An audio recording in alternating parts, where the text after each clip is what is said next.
Madison, just want to talk to Girmay about his experience growing up and his perspective and what he has seen from his perch as chair of the King County Council. Joining us live, thanks for your time. King County has seen two other No Kings protests. What have you noticed from your position? What does this do? You mentioned public opinion. What have you noticed after those two prior demonstrations? Yeah, I think people are out here because authoritarianism rises in the face of silence. When people are quiet, this president is continuing to test how much he can get away with, from putting military boots on the ground to even floating the idea of a third term. He's testing our norms. And so what people are here doing, whether it's at this event or the prior ones, is being loud, going to the streets, saying this is unacceptable. I think mass protests do a really good job at driving a narrative, at getting media coverage, at holding our elected officials' feet to the fire to do something. And so when us in positions of power see everyday people coming together and saying this is unacceptable, you need to do something about it, that lifts the issue to the top. And so that's what I'm feeling right now as chair of the council. I know that's what our attorney general's feeling. I know that's what our members of Congress who are aligned with us are feeling. And so I love that our communities are doing this. You had a better perspective of the crowd. The trees were a little obstructed by. How does this crowd compare to the two previous events that you saw? Oh my goodness, I've never been on stage at a crowd like this, so I actually just spoke at it, and looking out on the audience, I got jittery. I could not see the horizon line. I couldn't see the end of the crowd. I've heard that there are up to 100,000 people out and about in the different parts of our region right now for No Kings protests, and so this feels like the biggest one to me. I don't have the numbers behind it, but the energy out here is amazing. Well, you sounded strong up there. Thank you. You talked about your experience, your family, refugees from Sudan.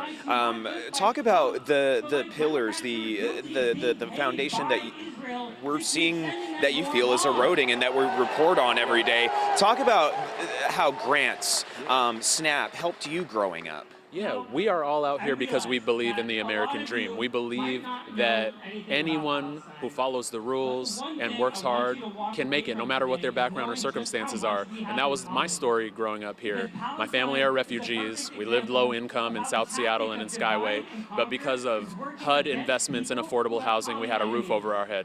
Because of Medicaid, we had health care. Because of SNAP, we had food on the table. Because of Pell Grants, I got to go to college. And now just one piece at a time, all of those foundational programs are being chipped away so that our most vulnerable don't have a chance. And it's degrading the American dream. And at the same time, the president is doing mass deportations and putting military boots on the ground and just taking away the things that we assumed were foundational to being an American citizen and a part of this country.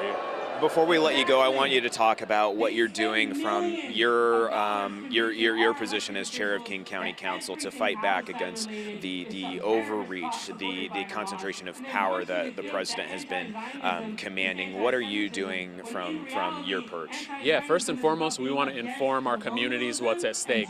Because when you see things like $800 billion of cuts to Medicaid, it's hard to really make sense of what that means for King County. So I've been organizing lots of panels of healthcare experts, for example, and asking them, what do these cuts mean for people here? And what they've told us is 13,000 people will lose their reproductive health care in King County if Planned Parenthood gets defunded. They told us that people accessing mental health needs from places like Western State Hospital will wait even longer, up to a year, to get health care in the midst of their mental health crisis.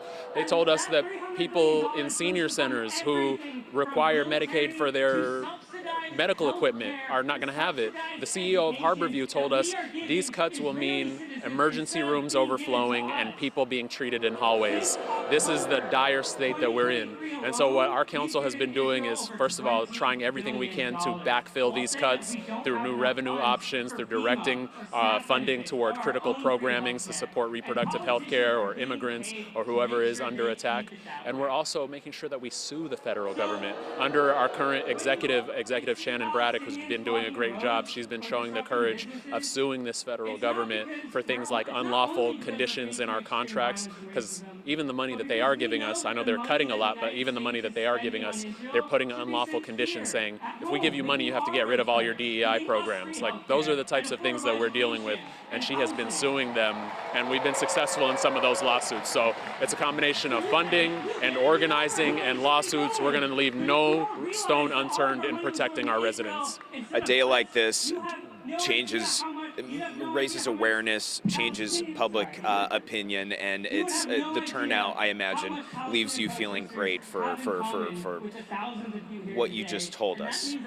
Absolutely. The feeling out here is really beautiful. People are not out here just angry. They are out here from a position of caretaking. They're here to take care of their neighbors, the people who are being attacked the most. They're up here showing up for each other. They're showing up for families like mine, and it's just very special to be here amongst people who really care about each other.